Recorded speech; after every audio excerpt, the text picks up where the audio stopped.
On va appeler un grand copain. Allô? Allô Eric? Oui, mon beau. C'est Thierry à l'appareil, ça va? Ouais.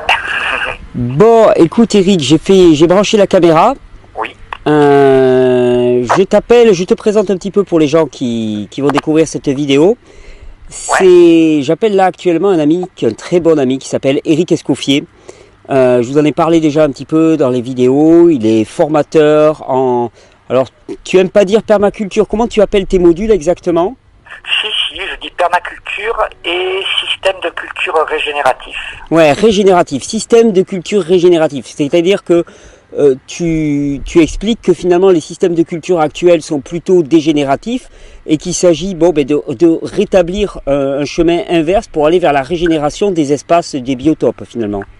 Carrément, non seulement au système de culture, mais tout notre mode de société qui aboutit à la déforestation, les sols à nu, le viol de la terre, les pesticides, le pétrole, enfin bref, tout ça c'est pas soutenable.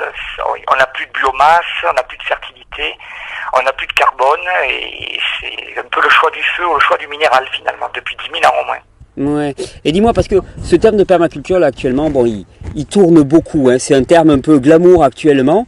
On y met un peu tout et n'importe quoi dans ce terme-là. Je pourrais m'amuser à te demander un petit peu comment toi tu vois les choses, qu'est-ce que ça regroupe, qu'est-ce que ça représente, comment tu le, entre guillemets, définirais? Ouais, alors, tu veux plutôt l'histoire ou plutôt une définition déjà? Un peu des deux, que tu démarres par la piste que tu veux un petit peu. Bon, au niveau définition, ce que ça n'est pas un ensemble de techniques ou des alternatives à l'agriculture ou des systèmes de culture bio ou différents. Ça peut permettre ces choses-là, mais au départ, c'est un système de conception, d'aménagement, de planification, d'organisation de système humain. Ça pourrait s'appliquer à la limite à une banque, à une crèche, à un éco-village, à une communauté ou à la collectivité en général, comme à la production de la nourriture, de l'énergie, du bois d'œuvre, des matériaux, en fait la production de tout ce qui permet de couvrir nos besoins vitaux en fait, hein, on pourrait les reprendre dans l'ordre. C'est un regard, c'est une façon de concevoir les choses, de les organiser les uns par rapport aux autres. Oui, c'est à la fois une éthique, une philosophie, une science et une méthode pour concevoir. Le mot technique, c'est design en anglais. Ouais, d'accord. C'est un terme d'ingénierie. Hein. N'ayons pas peur des mots, c'est de l'ingénierie. On va le traduire par concevoir, aménager, planifier, organiser des systèmes. Alors, qui vont être quoi? Efficaces. Ouais. Avant tout. Oui, avant tout efficace. Ça peut paraître paradoxal, mais ce que justement montre bien la permaculture, c'est que si aujourd'hui on croit que pour être efficace et productif, on doit être nécessairement socialement injuste, écologiquement faux, destructeur, c'est une erreur. C'est un choix de société. 10 000 ans d'erreurs de l'agriculture et de nos sociétés. En fait, c'est pas vrai. Quand on va chercher l'efficacité réelle, on se rend compte que ce qui marche, ce qui est le mieux, c'est de prendre modèle sur la façon dont fonctionnent les écosystèmes sauvages. Eux, ils ont une capacité, une puissance incroyable, ils ont des capacités incroyables. Et quand on fait ça, non seulement on produit plus que l'agriculture, mais beaucoup plus, parce elle produit très peu, on pourra y revenir. Mais les systèmes actuels sont très peu efficaces. Ils donnent l'impression d'être efficaces, mais les intrants, on parle des inputs et des outputs, donc les intrants en termes d'énergie par rapport aux résultats obtenus, c'est vraiment médiocre. C'est le fruit d'une formidable illusion qui nous donne l'impression qu'on est efficace en termes de rendement, mais on est piètre rendement. Hein. Oui, alors on pourrait même dire grave, c'est scandaleusement inefficace et je dirais intrinsèquement esclavagiste. Hein. Je donne un exemple. Hein. Aujourd'hui, toute agriculture confondue, pour sortir une calorie du système ou de la parcelle, ce que vous voulez, on en investit 10 à 20. Alors on en investit 10 à 20 pour tirer une calorie. Ouais. Mais tout cela, on le voit pas finalement. On n'imagine pas que toutes les calories qu'il y a présentes dans l'essence du tracteur qui va ratisser le champ et ainsi de suite. Exact, on le voit pas parce qu'en fait ces coûts-là sont externalisés. Ouais. Donc les coûts, disons que l'agriculture industrielle, on peut même pas parler d'agriculture, c'est plus d'agriculteur. Enfin bref, on externalise les coûts. Donc il y a nos esclaves, que ce soit chez nous ou à l'étranger, qui compensent les déficits. Ça joue aussi sur l'empreinte écologique, évidemment. Tu vois, quand on a une empreinte écologique de 4 ou 5 en France, ça veut dire qu'il faut des 4 terres pour nourrir l'humain. Enfin, oui, pour que que l'humanité vive si tout le monde vivait comme un Français, alors que tu as des pays ailleurs où c'est 0,2. Bon, il y a un petit problème. 1 litre de pétrole, hein, c'est 100 esclaves pendant 24 heures. Hein. D'accord, au niveau équivalent de travail. Ouais, à peu près, tu sais, bon, mais même si c'est 150 ou 80, ça change pas grand chose, quoi. Ouais, c'est colossal, donc. C'est colossal, et là, on parle du pétrole, mais on oublie un autre truc qui est fondamental, c'est l'eau Oui. cachée. Hein, Oui, l'eau cachée dans les processus de production, par exemple. Moi, j'avais été très surpris de voir l'eau nécessaire à la réalisation d'un PC, par exemple, d'un PC portable. C'est Carrément. impressionnant la quantité d'eau qui est nécessaire pour réaliser un ordinateur. Et pour produire 1 kilo de pommes, c'est je sais plus combien de centaines ou de milliers de litres d'eau. Il y a des chiffres faciles à trouver là, parce qu'en fait c'est l'eau cachée dans les pesticides, dans les engrais, dans le tracteur, en fait, tu vois. Voilà, exactement. C'est pas l'eau qui va servir à l'irrigation, parce que sur le coup on se dit mais non, il n'y a pas eu besoin d'autant d'eau. Non, non, c'est l'eau qui a été nécessaire dans les processus qui sont externalisés, c'est-à-dire qui ne sont pas comptés dans le coût énergétique. Tout à fait. Donc tout ça pour dire que l'agriculture c'est un scandale énergétique, alors qu'en permaculture on va faire le contraire, on va sortir 10 ou 20 calories en investissant seulement une seule dans le système. Ça veut dire que c'est des systèmes la définition de soutenable en permaculture, c'est système qui produit plus qu'il ne consomme. Donc l'agriculture et les systèmes humains ne sont pas soutenables depuis au moins 10 000 ans. Les systèmes naturels, eux, sont soutenables, ils produisent plus qu'ils ne consomment, et les systèmes en permaculture, sont designés donc pour produire plus qu'ils ne consomment. Ça veut dire qu'ils sont régénératifs. Hein. Si on tire au bout, ça produit plus, donc ça régénère. Donc on peut au passage reforester, refaire venir la diversité, les espèces, la flore, la faune, en même temps qu'on va produire beaucoup plus sur les mêmes parcelles avec beaucoup moins de travail. D'accord, et ça c'est tout le projet de la permaculture finalement. Ouais. Oui, voilà, et donc c'est production de quoi? Bon, de quoi on a besoin? De l'air. Ça va, pour l'instant il est encore gratuit. On a besoin d'oxygène. Déjà c'est plus tout à fait gagné, parce qu'on n'a plus de forêt. Donc on a un problème avec ça. On a besoin d'eau propre. Alors là c'est une catastrophe, on n'a absolument plus d'eau propre sur la planète. Oui, d'ailleurs, je me souviens la dernière fois qu'on était sur le terrain ensemble, tu me disais l'eau des nappes phréatiques, il faut déjà que tu réfléchisses à t'en passer, il faut pas compter dessus, c'est pas la peine. L'eau la moins polluée que tu pourras avoir, c'est l'eau de pluie finalement. Ouais, a priori, mais quand tu penses qu'à l'échelle mondiale, parce que nous encore on voit pas trop tout ça, on est des privilégiés, mais pense au reste de la planète, il y a 5000 enfants qui meurent tous les jours, simplement parce que en gros on pisse et on chie dans de l'eau qu'après on réutilise pour boire ou pour faire la vaisselle ou pour cuisiner. Donc tu vois, et ça c'est pourquoi? C'est parce qu'on a un problème avec l'eau, mais aussi parce qu'on a un problème de carbone. Parce que si on a assez de carbone, on sait gérer l'urine, on sait gérer le caca, tu comprends? Mais c'est parce qu'il y a un rapport entre carbone et azote qui est nécessaire de respecter. Le problème c'est qu'on n'a pas assez de carbone pour absorber tout l'azote produit.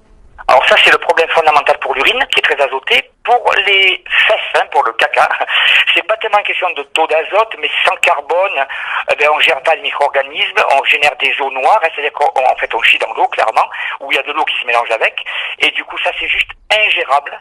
C'est, je te dis, une des causes de 5000 morts d'enfants tous les jours. Donc tu vois, ne pas avoir de forêt, ça veut dire ne pas avoir d'eau, ne pas avoir de carbone, ne pas avoir de fertilité, puis etc. quoi.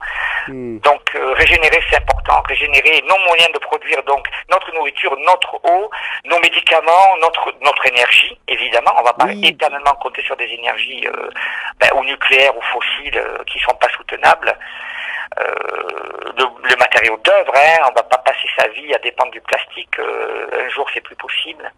Oui, cette notion de soutenable, moi, me parle énormément. C'est quelque chose qui peut être pérennisé sur le temps. Actuellement, on vit un petit peu comme un héritier qui aurait un énorme héritage, et puis on est en train de le dilapider à une vitesse colossale, et ça peut pas tenir, ça peut vraiment pas tenir.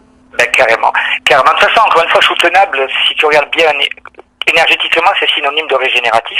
Ouais, d'accord. Donc, on est en plein dans le sujet, tu vois. Et puis, oui, nous, on fait plus que bouffer le capital aujourd'hui, parce que, on mange du capital, ça c'est clair. Je crois que c'est en août, qu'on a consommé, donc entre le 1er janvier et le, je sais plus combien, 25 août, là, on a consommé les ressources que produit la Terre dans une année.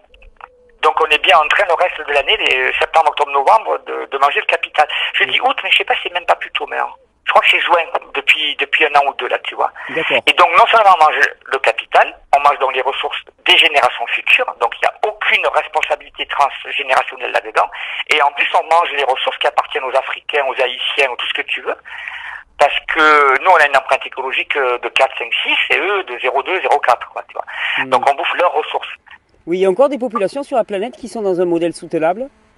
Oui, il y en a qui sont dans un modèle soutenable. Le problème, c'est que en général, on les a colonisés, donc on capte leurs capitaux et leurs écosystèmes sont massacrés, détruits, déforestés, et les peuples, les sociétés sont détruites dans un degré de souffrance inouï. Après, tu as un exemple, lui, qui au contraire qui est moderne, c'est Cuba, Oui. qui en tant que nation a réussi à se passer du pétrole, à être autonome sur le plan énergétique et alimentaire localement, partout, avec une empreinte écologique inférieure à 1 et des taux de développement avec les indices de l'ONU des pays de développement parmi les plus élevés de la planète, au niveau des meilleurs taux européens, meilleurs que la France en termes par exemple d'accès à la scolarisation, au logement, à l'éducation universitaire et compagnie. Quoi, Oui, c'est très à la surprenant. médecine aussi. C'est très surprenant d'ailleurs parce qu'on reçoit des informations très contradictoires de Cuba. D'un côté, il y a une voix officielle qui nous montre Cuba comme une dictature absolument nauséabonde. Et puis de l'autre côté, c'est vrai que moi j'ai des échos de personnes qui sont allées sur place que je crois crédibles et qui me décrivent une réalité tout autre. Donc c'est toujours très très surprenant. On se demande à quel point ce modèle nouveau ne dérange pas certains finalement et ne risque pas de mettre en péril un petit peu les bases même du développement actuel des sociétés modernes, quoi. C'est clair que là aujourd'hui le système il s'arc-boute sur sa non-soutenabilité. On va se battre. Enfin, si on change rien, on est en train de quoi d'aller droit vers des guerres pour se battre pour les dernières gouttes de pétrole, les dernières gouttes de pouvoir, les dernières gouttes d'uranium, alors que il y a des pays qui sont passés au plan B. En tout cas, Cuba est passé à un plan B. Oui. Nous, on aura du mal à passer au plan B. Si demain en France il n'y a plus un avion et plus un bateau qui rentre, en quelques jours on n'a plus de pétrole, on n'a plus de bouffe, on n'a plus de poubelle, on n'a plus d'eau parce que l'eau aujourd'hui sans énergie, on n'en a plus, on n'a plus de pompiers parce que les rideaux électriques ils se relèvent plus. Enfin les villes vont crever non pas de faim mais de maladie, parce que la première chose dont on va mourir en tant qu'organisme, individu, mais aussi collectivité ou société, c'est de ne pas gérer nos déchets. Et de soif. Toujours pareil, c'est la fonction d'élimination, que ce soit au niveau du corps. Et j'aime bien ce que tu dis là par rapport à cette situation. Tu dis souvent, utilisons nos dernières gouttes de pétrole pour préparer l'après-pétrole. J'aime bien ton expression parce que c'est vraiment ça, quoi. Si ça lâche actuellement, ça va être le chaos et ça va être la mort absolue. Et utilisons ces derniers temps que nous avons. Disons que la capacité du système actuel à amortir la chute, elle va plutôt dans notre sens parce que si la chute c'était maintenant, on serait mal parce qu'on n'a pas encore tout à fait préparé. Par contre, il y a un réel réveil, il y a des gens qui se mettent vraiment en marche et donc voilà, il y a un réel espoir. L'espoir, c'est clair pour moi, c'est la permaculture parce que si tu veux, comme c'est pas une technique, si tu veux, c'est au méta-niveau, si j'ose dire. Ça prétend récupérer tout ce qui fait une très grande différence en efficacité et de fait en éthique, parce que encore une fois, quand on est efficace, on est régénératif, donc on est éthique forcément. Et donc avec le plus petit input, le plus petit changement, la plus petite investissement d'énergie, le plus petit travail, on veut récupérer tout ce qui fait la plus grande différence positive. Et donc on récupère tout ce qui marche dans la permaculture, on les analyse. Alors c'est soit les modèles des écosystèmes sauvages, c'est aussi les modèles des peuples premiers et des sociétés dites soutenables ou vernaculaires, c'est aussi les dernières avancées en biomimétisme, en biocondensation, enfin les dernières avancées en sciences naturelles, sciences de l'écologie, sciences des micro-organismes, tout ce qui fait que tout ça fonctionne bien. C'est comme le corps en fait. Et donc, oui, on prétend que c'est la meilleure solution. En fait, quand on étudie un petit peu toutes les solutions, on se rend compte que c'est ça qui marche le mieux. C'est l'unique solution quelque part, parce qu'il y en a pas d'autre. Mais ça paraît présomptueux, mais c'est vraiment l'unique solution pour moi qui peut mener à quelque chose de fonctionnel, parce qu'actuellement on est dans des écosystèmes dysfonctionnels qui tiennent sur l'esclavage, comme tu le dis souvent, mais qui sont vraiment dysfonctionnels. Et c'est pour ça que c'est aussi important de passer un nouveau regard pour ensuite avoir une nouvelle action sur l'écosystème. Oui, carrément. Et d'ailleurs, un nouveau regard qui consiste d'abord, avant de construire, parce que c'est pas compliqué, c'est absolument pas compliqué. Le problème, c'est la déconstruction qu'on a à faire dans notre imaginaire, dans notre inconscient individuel et collectif, dans nos façons de concevoir, de voir même, même notre incapacité d'observer, par exemple, qu'on a aujourd'hui, d'observer le réel, la façon dont fonctionnent réellement les choses, tu vois. Donc c'est vraiment une déconstruction d'abord dans la tête, et puis après on met en place quelques trucs qui font une grosse différence. Les formations que je donne en gros, allez, on va dire 11 jours, mais c'est un peu dense, on pourrait l'étaler sur 2 semaines, ça serait plus tranquille si on pouvait. Eh bien écoute, on règle définitivement tous les problèmes depuis 10 000 ans d'erreurs de l'agriculture, de l'énergie, enfin, parce que c'est simple. C'est simple. Et d'ailleurs, il y a une expression que j'aime bien, que j'ai déjà citée, et puis qui me correspond très très bien. Tu dis toujours, ne créons pas des modèles conceptuels plus compliqués que nécessaire. C'est-à-dire que si on peut avoir un modèle simple pour expliquer un phénomène simple dans un biotope, on s'en contente. Ce n'est pas l'intellect pour l'intellect. C'est l'intellect pour l'efficacité. C'est toujours pareil, cette notion d'efficacité. Et elle me touche beaucoup, cette notion d'efficacité, parce qu'on a l'impression, dès qu'on parle de permaculture, on a l'impression de voir des chevelus baba cool, tu vois, dans des bus VW, tu sais, en train de rien produire de la terre. Alors que non, on parle d'efficacité extrême. Oui, absolument. Non seulement ce que tu dis, et puis en plus, lorsqu'on arrive à 90% d'efficacité, on n'a pas forcément besoin d'aller se prendre la tête beaucoup plus longtemps. Donc voilà, moi j'essaie d'en dire le moins possible pour que le buzz nous donne 90% d'efficacité. Enfin, je sais pas ce qu'il faut dire. C'est-à-dire, en fait, quand je dis 90% d'efficacité, bon, c'est sur une échelle idéale de 100%, mais par contre, si je compare à l'agriculture, c'est des rendements jusqu'à 300 fois supérieurs qu'on a au final, tu vois. Ouais, et d'ailleurs, ça me rappelle une phrase que tu m'avais dit, qui m'avait beaucoup marqué. Tu m'avais dit, finalement, le but, c'est de produire plus sur de très petites surfaces.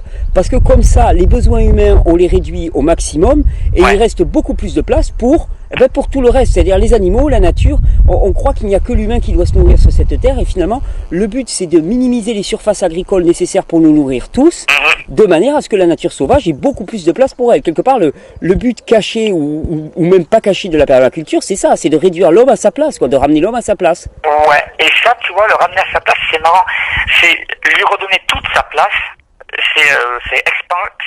Pour moi, c'est une expansion, mais sur des choses qui sont, l'amour, la spiritualité, le lien, les relations femmes-hommes, le féminin sacré, je sais pas, il y a énormément de choses à dire là-dessus. Par contre, le ramener à sa juste place en tant que producteur et consommateur de ressources, qui aujourd'hui, ça impacte la planète. Je crois que c'est 50% aujourd'hui des ressources de la capacité de production de l'écosystème planète Terre qui est captée par l'espèce humaine.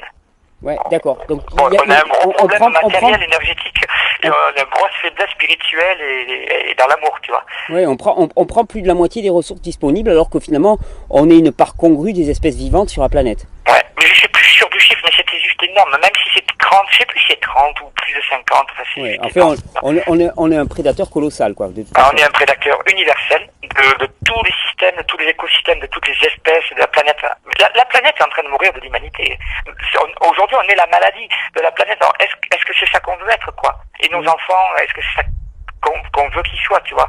Voilà. Donc, en fait, on parle de ça aussi parce que tu es formateur en permaculture et ça m'intéressait beaucoup de t'appeler pour ça. Qu'est-ce qu'on apprend? Alors, j'ai cru comprendre qu'on apprenait à déconstruire déjà, à changer de regard, changer de modèle, déconstruire. C'est assez marrant parce que moi aussi, dans mes vidéos, j'apprends aux gens à déconstruire. On se rend compte que finalement, on a passé pas mal de temps dans notre vie à construire des choses qui sont pathogènes et dangereuses. Ben, c'est clair. Ben, tu sais, quand on parle d'un système qui est faux, c'est l'usine à gaz, quoi. Chaque problème en engendre d'autres, et puis c'est une construction qui est fausse depuis le début. Ben, c'est comparable à la médecine classique, je dirais, en fait, finalement. Ouais, voilà. Donc là, non, on déconstruit tout ce qui va pas, et on se base sur la façon dont fonctionnent les choses. Donc on apprend, alors il y a plusieurs modules, on l'a découpé en plusieurs modules. On a un module d'un jour qui nous donne un petit peu des bases sur les plantes, des petits trucs pour déterminer les espèces, pour les reconnaître, notamment les plantes comestibles, pour classer un petit peu les familles, pour que n'importe qui a jamais entendu parler de botanique facilement, dans des trucs qu'on trouve pas forcément dans les livres, mais qui guident tout de suite.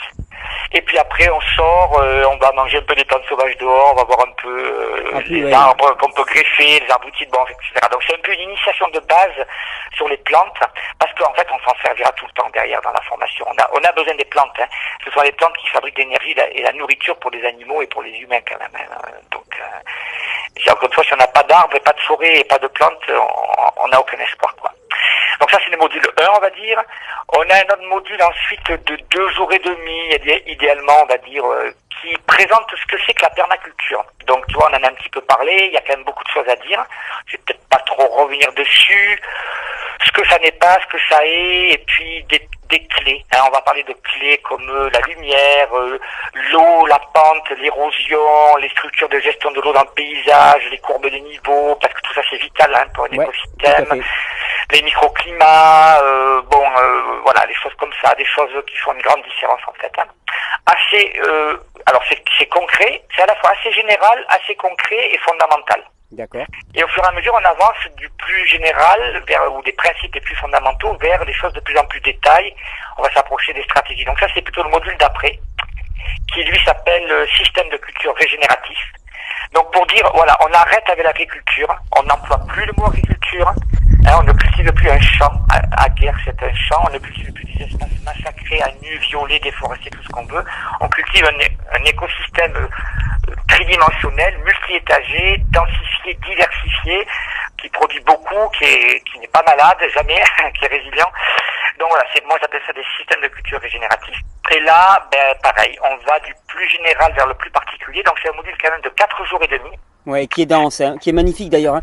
Je tiens à témoigner parce que l'an dernier, on l'a fait 2 fois avec l'association, et chaque fois les gens ils me disaient mais au sortir de ça, on a la tête à l'envers quoi. Il nous a passé à la lessiveuse le gars Eric là, tellement finalement tout ce qu'on croyait savoir et tout ce qu'on croyait vrai nous apparaît voilà, complètement faux. Une fois qu'on a changé de regard, qu'on se rend compte qu'on a été complètement dogmatisé, idéologisé depuis notre putain d'enfance. Hein. C'est clair. Bon, moi, ce qui me rassure, c'est que derrière, on a de la part de construction, si tu veux, ou de connaissance qu'on apporte. Elle est finalement, somme toute, très limitée, très simple, très concrète. Voilà. Mais bon, on va de choses assez générales, des choses assez concrètes. On explique concrètement pourquoi, par exemple, il n'y a plus de mauvaises herbes, il n'y a pas de concurrence entre les graminées et les autres, les cultures, même au potager ou au verger, à condition de ne pas faire certaines erreurs et de le gérer comme ça. On décortique. C'est à la fois technique, simple, concret et global, je dirais accessible, quoi. Voilà, on parle de... après, on va parler de comment gérer les forêts alimentaires, hein, ou les vergers diversifiés, avec beaucoup d'espèces dedans. Comment on gère l'enherbement spontané au sol, parce qu'on veut plus labourer, on veut plus faucher, ou qu'est-ce qui se passe si on fauche, comment, quand, etc. Très concrètement, on va parler du mulch, du compost, du BRF, de la fertilité, de la fabrication du sol, de la dynamique des écosystèmes, comment un écosystème évolue. Alors, les écosystèmes naturels, ça, c'est magnifique. C'est une partie magnifique du cours que j'aime beaucoup. Voilà, puis après comment on s'en sert, on va parler des patterns dans la nature et des patterns dans nos systèmes à nous, comment on va s'en servir. Les patterns sont les motifs, les formes qu'on retrouve de façon récurrente dans la nature. Ouais, les motifs, je dirais, c'est le meilleur terme, la façon dont ça fonctionne. Pattern dans l'espace et dans le temps, hein, et souvent ils sont imbriqués les uns dans les autres. Voilà, bon ça c'est pour les trucs généraux. Après on va vers des stratégies, on va aborder des éléments techniques, hein, bien sûr. Par exemple, comment fabriquer la fertilité, distinguer le mulch, le compost et le BRS, ce qui marche pas, les matériaux, etc.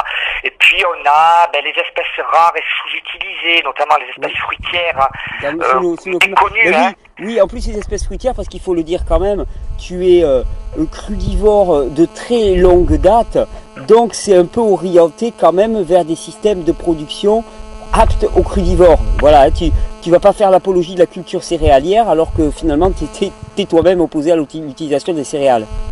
Ouais, alors d'une certaine manière, même indépendamment de mon alimentation, hein, parce que les céréales, c'est juste un scandale énergétique à produire, à rendre comestible et à métaboliser après, donc c'est une question énergétique. Hein. Mais par contre, évidemment, si on se base sur les arbres le plus qu'on peut, je dis pas qu'on va cultiver que des arbres, mais les arbres ils sont pérennes par définition. Ouais. Les arbustes aussi, les lianes ligneuses aussi. Bon bref, si on cultive des espèces pérennes, une fois que c'est implanté, on fait entre guillemets quasiment rien d'autre que de récolter. Ah oui, l'arbre est le magnifique symbole de la permaculture parce que lui, en termes de intrants par rapport aux produits, finalement, la première année, tu as un peu de travail de mise en place, mais après, c'est 20 ans, c'est 30 ans, c'est 40 ans, c'est 50 ans selon les arbres de production dans lequel tu n'as pas grand chose à faire d'autre que le seul travail, c'est de récolter et de te gaver, quoi. Ouais, Et quand il dit 50 ans, un pommier de semi-direct non greffé, c'est 200 ans. Ouais. Et des arbres fruitiers plus sauvages, ça peut être des centaines d'années. Et puis il n'y a pas que, on a aussi de l'énergie, on a aussi des arbres à feuilles comestibles, eux qui sont des espèces moins fruitières qui peuvent vivre des siècles. Ben, on parlait du moringa là tout à l'heure, cette espèce magnifique d'Afrique là qu'on va essayer d'introduire par chez nous là. Et voilà, oui, des feuilles comestibles extraordinaires. Hein. Le tilleul par exemple. Etc., il n'y a pas de problème. Donc oui, l'arbre est un magnifique symbole, c'est le symbole de la chose la plus pérenne qu'a faite la vie sur toute Terre. Hein. Les arbres beaucoup d'arbres sont fondamentalement immortels, ils vivent des millénaires. Donc oui, permaculture voulant dire quand même système permanent de culture. Hein. Donc oui, voilà. Après moi, c'est clair, je suis crudivore et j'adore les fruits, mais de toute façon, une bonne diversité. Tout le monde aime des bons fruits. Alors il y a des fruits à chair molle, il y a des fruits à chair à coque qui produisent des oléagineux et des protéines. Bon voilà, et quand on mange du cul de râne ou de l'azimine je sais pas d'autres choses comme ça. L'azimine, cet automne, moi j'ai eu ma première dégustation d'azimine. On m'en parlait depuis longtemps de ce fruit magique. Et là, j'ai pu vraiment goûter l'azimine. C'est absolument hallucinant. Et puis alors d'un fruit sur l'autre, les saveurs sont d'une complexité. Quand tu penses que c'est un arbre qui pousse partout en France, c'est absolument hallucinant. Ouais, qui peut pousser parce qu'on en trouve quasiment pas. Oui, non mais qui pousse, voilà, qui est potentiellement, qui n'est pas limité par la température. C'est comment avoir des fruits exotiques par moins 15 ou moins 20 quoi. Ben en fait, la zimine, le fruit ressemble à un fruit exotique tel que la pomme cannelle, le cachiman, le corosol, le cœur de bœuf, etc., les rolinia, tout ça. Mais c'est pas du tout un fruit exotique, hein. Il vient d'Amérique du Nord, quoi. Mais c'est aussi bon, quoi. Hein. C'est extraordinaire comme goût, extraordinaire. On le trouve meilleur que le chérimoya, tu vois. Oui, c'est un mélange de saveurs de banane, de chirimoya, d'ananas un petit peu selon les fruits. C'est dense, c'est crémeux, c'est riche. Il y a un petit côté durian. Enfin, c'est un truc de fou furieux, quoi. C'est vraiment un fruit extraordinaire. Extraordinaire. Et puis bon, il y en a tout un tas d'autres comme ça d'espèces rares. Voilà, donc ceux-là, tu présentes toutes les variétés de fruitiers qu'on peut cultiver sous le climat. Ouais, et lianes fruitières, parce qu'il n'y a pas que la vigne. Bon, tous les actinidia, toutes les choses comme ça. Voilà, il y a tout ce qui est cousin du kiwi, il y a les akébias, enfin, etc., quoi.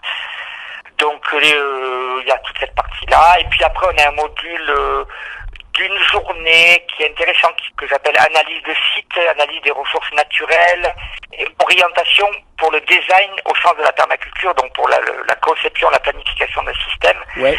C'est un peu de façon d'aller sur le terrain, donc ça c'est dehors, d'illustrer ce qu'on a vu un petit peu, de changer notre regard sur les ressources. Les ressources, parce que tu vois, dans la nature, si tu sais pas que quelque chose est une ressource, ce n'est pas une ressource.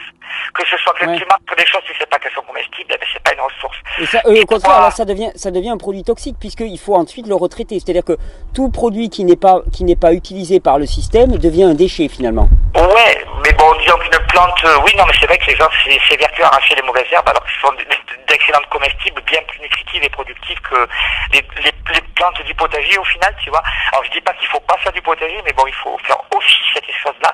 Et puis il y a des gens qui vont dans un système, ils voient du dénivelé, ils ont des points hauts, des points bas sur leur terrain, ils se rendent pas compte que ça c'est une énergie incroyable, ça va impacter toute la production énergétique, toute la récolte et l'utilisation de l'eau par gravité sans pétrole par exemple.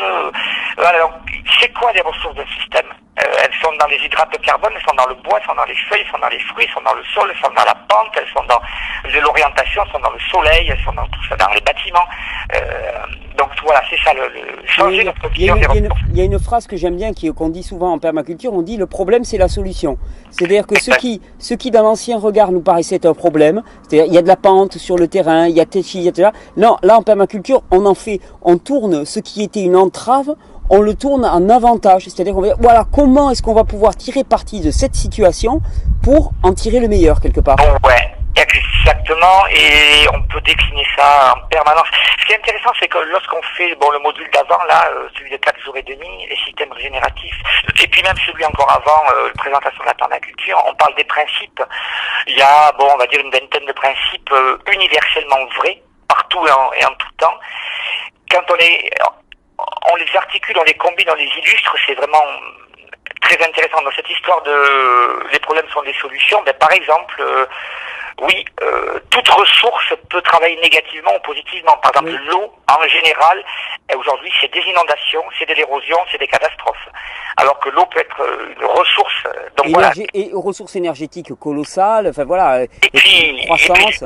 L'humidification de l'écosystème pour produire de la production végétale, quoi. Hein. Donc ça veut dire que selon notre design, selon notre conception, notre aménagement, une ressource peut être destructive ou régénérative et très productive. Donc c'est ça le travail du permaculteur. Voilà, c'est à partir du changement de regard qu'on peut avoir un changement de nos actions et donc finalement on a un changement du produit lui-même, c'est-à-dire du fruit de notre action. C'est-à-dire que l'eau qui était destructive, à partir du moment où on commence à la regarder autrement, on va l'orienter autrement et on en fait un bien, une ressource extraordinaire. Carrément. Alors au lieu d'être destructrice, elle peut changer totalement la façon dont l'écosystème va produire. Même dans des climats où il ne pleut pas, par exemple l'été, etc., on peut faire des choses incroyables. Donc on arrive à se passer d'irrigation. De toute façon, c'est le but. On ne peut pas continuer d'irriguer comme ça. Ça détruit trop les sols. D'irriguer, ça les salinise. Et puis ça demande du pétrole, des tuyaux, de l'énergie. C'est beaucoup trop, quoi. D'accord. Voilà, tout ça. Donc oui, il y a cette histoire-là de changer le problème en une solution.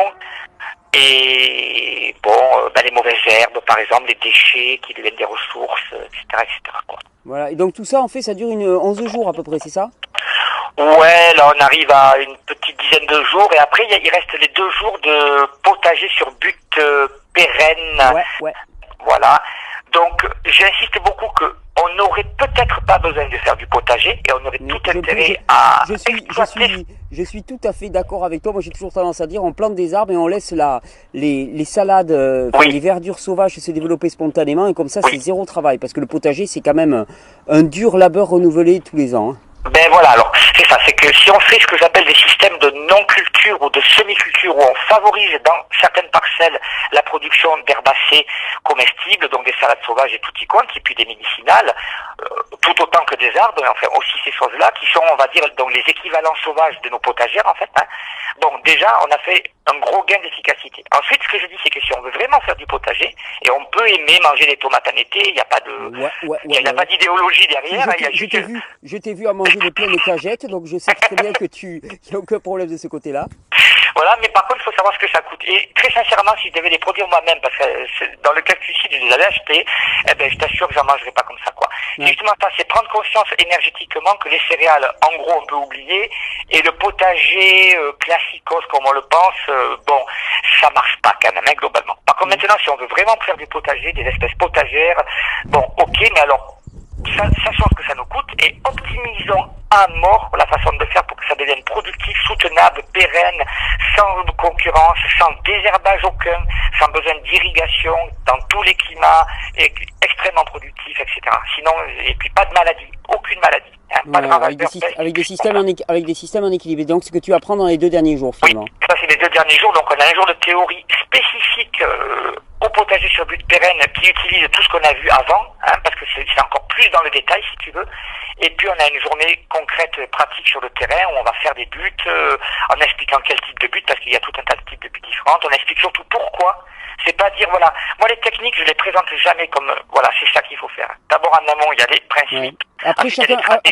Une fois qu'on a compris le cadre, après chacun a les outils nécessaires pour bâtir sa propre compréhension et sa propre action. Donc il ne s'agit pas de dire aux gens, il faut que tu fasses ça, mais de lui donner les moyens de choisir par lui-même et de choisir le bon choix parce qu'il aura les bonnes données, quoi. Exactement. Puis après, je fais le choix de présenter telle technique plutôt que telle autre, mais on sait pourquoi, on sait comment ça marche. Ça veut dire quand on a compris comment fonctionnent les choses, les processus, on est en principe capable, il faut un petit peu d'habitude de répondre à toutes les questions, tu vois. Et ça c'est très important. La compréhension des processus qu'il y a en dessous. Sinon, une technique, pour moi, c'est rien. C'est une coquille vide, elle marche ici, tu passes la colline, elle marche plus. Ou tu changes le groupe et les personnes, elle marche plus, tu vois. Ouais, voilà. Donc, voilà. Écoute, on parle de ça aussi parce que c'est un petit coup de pouce, un petit coup de pub. Ça a été aussi le prétexte qui m'a poussé à t'appeler. Tu vas faire une formation en avril, ça s'est décidé là très très récemment. Tu vas faire une formation par chez moi, d'ailleurs avec un peu de chance, enfin pas avec un peu de chance. Là, ça sera la première fois que je pourrai suivre ta formation complètement, je crois. Ah, ça me ferait bien plaisir. Non, parce que chaque fois j'y passe sporadiquement. Non, là, je pense que je vais m'offrir 10 jours de formation avec toi, mon frère. Mais donc, tu fais une formation, tu peux me donner les dates, s'il te plaît? Alors oui, donc ça va être par chez toi comme tu dis, du 6 avril au 19, alors au 17 avril. Pour le module strict, enfin pour la formation stricte avec donc tous ces modules qui s'enchaînent. Le 6 la botanique, 7 et 8 présentation de la permaculture avec la matinée du 9. Ensuite on enchaîne jusqu'au 14 avec les systèmes régénératifs. Après il y a l'analyse de site le 15 avril et puis 16 et 17 avril les buts pérennes. Et puis derrière on a publié sur le site internet de Permaculture sans frontières. Oui, alors on peut le répéter, ton site internet ça s'appelle Permaculture sans frontières pour avoir tous les renseignements. Ça se trouve bien, Permaculture sans frontières, ça sera en premier dans les moteurs de recherche. Super. Et puis derrière, on a mis 2 modules optionnels d'une journée, une balade botanique purement balade pour ceux qui veulent vraiment. Alors, on pourra te montrer des beaux coins. Là, en ce moment, là, il y a toutes les plantes sauvages qui sortent là sur les bords du Tech. On pourra laisser faire des belles balades botaniques. S'il n'y a pas vraiment un sale temps, on se balade et on mange et c'est la balle en fait. C'est le pied, oui. Et puis en optionnel, on a mis un petit module après le samedi 19 qui est un module de sensibilisation aux questions de survie. C'est Philippe qui le fera ? Alors Philippe et moi comme assistant. D'accord, ok. Philippe qui est un très bon copain aussi, qui est vraiment formé à ces techniques-là. Donc ça va être bien joyeux. Donc ça se passe du 6 au 17, ça se passe légèrement au sud de Perpignan. Toutes les informations sur le site Permaculture sans frontières. Je suis content de le signaler aussi parce que je pense que ce que tu enseignes est d'une radicalité. D'ailleurs, j'ai vu tous les gens qui suivent ton cours me disent voilà, c'est juste un bouleversement total de mon regard. Et je trouve que par rapport à ce que moi j'apporte en termes de physiologie, c'est l'évidence même, mais ça élargit encore plus le concept. C'est encore plus à la base, à la trame dans notre écosystème. Je trouve que c'est d'une puissance inouïe comme regard et c'est pas anodin. Donc mon plus grand souhait en fait, ça serait que tout le monde puisse suivre tes cours, vraiment. Non mais et c'est pas pour te flatter mon gars, on se connaît depuis longtemps. C'est juste que voilà, ça me paraît tellement fondamental, c'est tellement pertinent. Tu le partages avec tellement d'enthousiasme, de générosité. Voilà, je tiens à le dire. Voilà, je suis content. Je suis content de dire qu'il y a un stage qui va être organisé avec mon ami Eric Escoffier. Je suis content qu'il se passe par chez moi parce que je pourrais y participer. Et je suis content de savoir qu'il va y avoir du monde qui va venir parce que c'est très très chouette. Écoute, super. Moi, je suis bien content qu'ils viennent aussi. Ouais. Vraiment, en vacances. Ouais. En vacances, je sais pas, parce que tu secoues tellement que je sais pas si il faut arriver reposé pour arriver à tenir le choc entre guillemets, parce que c'est un véritable bouleversement. C'est-à-dire que tout ce qu'on croyait vrai nous paraît d'un seul coup, on se dit mais mon Dieu, mais c'est une formidable machination entre guillemets. Mais l'avantage, c'est que tu nous laisses pas en plan, c'est-à-dire que tu déconstruis. Et puis tu reconstruis, mais alors d'une façon qui est d'une simplicité. D'un seul coup, la vie nous paraît légère et facile. Parce que finalement, on se rend compte que des tas de choses qu'on faisait n'ont aucun sens. Ouais, c'est vrai que plein de fois, finalement, je me rends compte dans les formations, finalement, ça c'est une bonne nouvelle, tu vois. Tiens, il n'y a plus de mauvaises herbes, il n'y a plus besoin de désherber, c'est vrai que c'est que des bonnes nouvelles, en fait, au final. Voilà, c'est des bonnes nouvelles, mais c'est simple et pas simpliste. C'est-à-dire que tu dis, oui, il n'y a plus de mauvaises herbes, mais tu expliques pourquoi et tu expliques comment il faut les gérer. Parce que si tu te contentes de les laisser comme ça, n'importe comment, sur des écosystèmes qui sont déjà déséquilibrés, ça n'a pas marché. Et ça, c'est l'une des erreurs de l'écologie un peu hippie actuelle. C'est qu'on te dit, ouais, il n'y a pas de mauvaises herbes, le gars il se retrouve, son champ il est envahi de ronces et ainsi de suite, et t'as le papé en face qui lui dit, non mais mon gars, t'as rien compris. Mais parce qu'en fait, oui, un système déséquilibré, il demande à ce qu'on respecte certains processus régulateurs, et donc, à la fois, il s'agit de le laisser revenir à son état d'équilibre, mais comme il a été déséquilibré, d'apporter notre regard intelligent et compréhensif là-dessus, et c'est là où la permaculture est très efficace. Ouais, alors, le truc, l'incroyable bonne nouvelle, c'est que non seulement on fait ça, mais en fait, on accélère ce processus. Ce qui fait que les résultats sont quasi immédiats. C'est en une saison que les mauvaises herbes posent plus de problèmes, en fait. Ouais, c'est magnifique. On le constate chez nous, tout ce qu'on a mis en place là cette année et tout, tu l'as vu aussi. Enfin voilà, c'est magnifique. Et puis on va le mettre en place au niveau le plus large. Bon, écoute, Eric, je te remercie parce que j'entends beaucoup parler de permaculture. Tu sais que ça je l'ai très très à cœur, ça aussi. Et je commençais à l'avoir assez parfois d'entendre parler de permaculture uniquement. La permaculture, c'est mettre du mulch. La permaculture, c'est faire des lasagnes. Et chaque fois, je disais, c'est pas des techniques. Mais il me fallait ta voix et tes générosités pour préciser ça. Donc, merci Eric. Écoute, avec grand plaisir. Donc, je rappelle ta formation du 6 au 17 au sud de Perpignan. Ça se passe, tout est sur le site Permaculture sans frontières. Les inscriptions sont ouvertes à partir de maintenant. Je pense que ça va fuser. Et je serai heureux d'y participer en plus. Eh bien écoute, moi aussi, vraiment. Je t'embrasse mon beau. Ciao, ciao. Moi aussi, ciao, ciao. Et merci. Vous avez entendu? J'espère que ce petit échange entre moi et Eric aura pu vous inspirer, parce que moi cette démarche, c'est par elle que j'ai commencé, c'est par elle que je continuerai, je le sais, et qui est toujours présente dans ma vie, et je tiens à le dire. Et là c'est juste du copinage et de l'admiration. Ce que transmet Eric, c'est exceptionnel, c'est unique, c'est exceptionnel, et je crois qu'on a une chance extraordinaire d'avoir un être aussi hors norme, avec un regard tellement hors norme sur le vivant. On a la chance qu'il puisse enseigner. Vraiment, pour moi, c'est une très très grande chance. Il a poussé ça très très loin, et en plus, vous verrez, sur le plan de l'individu, c'est quelqu'un de très très émouvant et très très touchant. Donc je suis content de soutenir Eric, de soutenir sa démarche. Je trouve qu'il n'est pas assez, il gère pas assez sa com, je pense. Il n'est pas assez connu, et on va faire en sorte qu'il soit beaucoup plus connu. On va faire des formations avec lui à nouveau. Mais là voilà, je suis content de pousser ça au mois d'avril, 6 au 17. Tout est sur le site Permaculture sans frontières. Bonne découverte et bonne régénération des sols.